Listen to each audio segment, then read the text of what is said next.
കാരണം കഴിഞ്ഞ ഒരു 10-5 വർഷത്തെ നമ്മുടെ അനുഭവം വയനാട്ടിൽ 1984 ഉരുൾപൊട്ടിയ സ്ഥലമാണ് ചൂരൽമല. പിന്നീട് 2020 വീണ്ടും പൊട്ടി, നിരവധി ആളുകൾ മരണപ്പെട്ടു. 24 നമുക്ക് മുണ്ടക്കയിൽ എത്രയോ ആളുകൾ നമുക്ക് നഷ്ടപ്പെട്ടു. ആ മലഞ്ചെരുവിനെ പറ്റി ശാസ്ത്രീയമായിട്ട് നമ്മൾ മനസ്സിലാക്കി കഴിഞ്ഞാൽ ഇത്തരത്തിലൊരു പ്രോജക്റ്റ് നമ്മൾ കൊണ്ടുവരുന്ന ഒരു സൈറ്റ് അല്ല അവിടെ. ടണല് നമുക്ക് വേറെ എവിടെയെങ്കിലും ഒക്കെ ആവാം, വേറെ.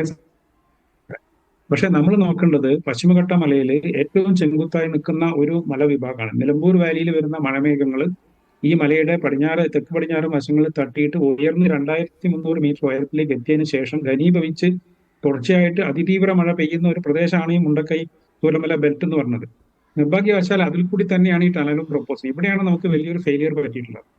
അപ്പൊ അതുകൊണ്ട് വയനാടിന്റെ കണക്ടിവിറ്റിയെ കുറിച്ചാണെങ്കിൽ അത് വേറൊരു വിഷയമാണ്. പക്ഷെ നമ്മൾ നോക്കേണ്ടത് ഇത്രയും ഫ്രജൈൽ ആയിട്ടുള്ള ഒരു പ്രദേശത്ത് ഇങ്ങനത്തെ ഒരു പ്രൊജക്ട് നമുക്ക് എത്രത്തോളം സാധ്യമാണെന്നുള്ളതാണ്. നമ്മൾ മുമ്പിൽ തെളിവുകൾ ഇങ്ങനെ വന്നുകൊണ്ടിരിക്കുകയാണ് ഇത്തരം കാര്യങ്ങൾ. അപ്പൊ ഇതിനെ ആ ഒരു രീതിയിൽ വേണം നമ്മൾ മുമ്പോട്ട് കാണാൻ വേണ്ടി.